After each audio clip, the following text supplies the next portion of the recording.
Hi, I'm Aurora, Hi, I'm Tara. and today we'll be giving you 7 tips for racing. So, tip number 1, choose the right horse. Tara, what is your first choice as a 4-star? Quarter horses. They outperform all of the other 4 stars and some of the 5 stars as well. And as a 5-star? Frisian Sport Horse. Probably your best bet to getting a balanced horse. They have good stats, and that's kind of all that they have. When it comes to fantasies, the easiest fantasy to obtain is the Vulcan Frisian because it is a club horse. No, you've got a chance on the club chest to actually get the horse. And at some point you will get it. At some point.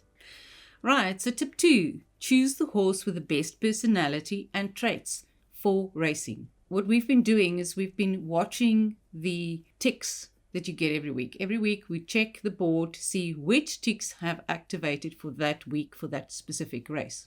And for each race, each week, you have 1 personality and 2 trait combination. Correct. And it varies. Every week it's different. So when you look at your horses, you need to basically check to see which horses match the traits. You can always ask Jamie at the racing stand. Yes, that is a nice benefit. She to shows show you. Yeah, she shows you which horse you should race with. The first choice, second, third, and even if you have more than that actually would qualify. And she usually shows you in order of relevance, so horses with the most ticks first, and then also horses that are highest leveled. Yes, yeah, she does. With the most ticks. Yes. When it comes to the personalities, how do you go about making sure you've got at least 1 tick in your stable? Oh, that's very easy. You need to make sure that you've got 1 horse of every trait. So, but you also need to have a look at which personalities triggers most, which in most cases is alert, social, and then relaxed is less than the first 2. But then obviously the other horses, the ones that hardly triggers is challenging. Aloof actually gets more than that, as well as energetic, which hardly gets any ticks. Yes. Tip 3, only race when you have at least 1 tick. When you have 1 tick available, you unlock the boost pads. They give you a speed boost, Yes. and they also cause you to use less stamina while the boost is active. But preferably, if you have 2 ticks, it's obviously better than just 1. Main prize is if you get 3 ticks, but the chances of that happening is very slim. You could always race without any ticks at all and supplement the places where the boost pads would have been giving you a boost with sliding. However, when you slide, you will be slowing down while you are sliding, and only after getting the blue and then the purple speed boost will you have the speed boost. Yeah. So all in all, you will be going slower than if you actually had the boost pads. Yeah. So you need to just be careful that when you are starting to slide, somebody could actually trip you quicker or easier. Yes. And that will cancel the boost as well. Yes. Tip 4, level at least 3 different horses with different traits, which is going to give you a better chance of getting ticks. Then you are guaranteed to have at least 1 tick somewhere. Yes, or at least 2 the triggers. And once again, if you look at the statistics that we've been keeping, it gives you a better idea of which stats are the ones that's likely to trigger at that specific race. Because there are patterns. Yes, there are, but there's also traits that's being favored at certain of the races. Tip 5, the best tack for racing. In general, you want to max out your highest speed tack as quickly as you can. You'll be able to share that tack with any of your race horses. So you only need 1 set. And all your horses will benefit from that.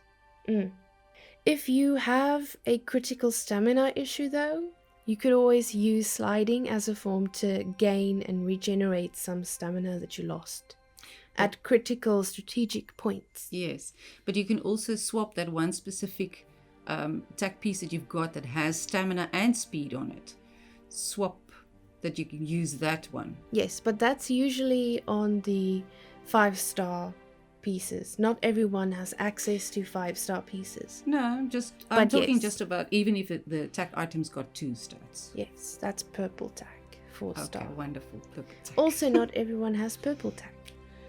Okay. Good grief.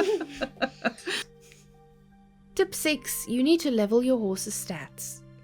In other words, you need to get to the max for that specific stat. As quickly as possible. Yes. That's if you want to compete competitively. Yeah. Yeah, get onto the leaderboard, they said. It will be fun, they said. Throwing that back at me. Yes, because otherwise you won't be able to compete with the fastest horse in the race. Yeah. But you can also have the best racehorse in the game. But if you don't train it, you won't win anything. You won't achieve anything. You won't place on the board. Look, it's a lot of commitment to level a horse to max stats. But that is the only way that it gives you a chance of actually competing. Yes. You can compete with not all the stats leveled. Especially if you have tack. Yes, that helps. But you need to actually give your horse a better chance. And by leveling the stats, you do that. So when it comes to training the horses, what's the best method or mentality to look at it? So is it balancing out the stats, getting them all the same level, gently leveling up your horse, or just going full out raw speed, raw stamina? Well, what I did with Zahiri, my first Sahara Arabian, was I just concentrated on his stamina and his speed. That's all that I basically leveled. The others, she was leveling that as well, but that wasn't my main focus, so that I could compete and race. Yes. But being energetic, she never got any ticks, so that didn't help me at all. Being naughty doesn't help anybody in any case. So that, of course, also counted against her. So in that sense, I was very frustrated. Okay. With my next horse, I did it differently. And I chose a quarter for that. And with this horse, I decided, but I will try to get a more balanced horse instead of just focusing on the stamina and on the speed. Number 7, train your horse up continuously. Whenever you're waiting in between races, you should be training your horse. Yes. Because the stats won't level up themselves. And it's the fastest way that you will actually find to level your horse. Because you're concentrating on leveling that specific horse, while you're waiting between the races, just leveling how fast your horse is actually, you're going to be surprised. Yes. When the horse reaches some of the higher levels, it's going to start to become painfully slow. Yeah, but what I've done in those cases, I switched to a different horse, so that horse then can level, and the gold that I make, I use on the other horse, the first horse, Yes. to level that horse out to max. But that obviously is your personal choice for how you want to do it. Yes. But that's how I found was most effective. Breaking news. Lone horse wins race. Isn't that Dazzle? My Dazzle?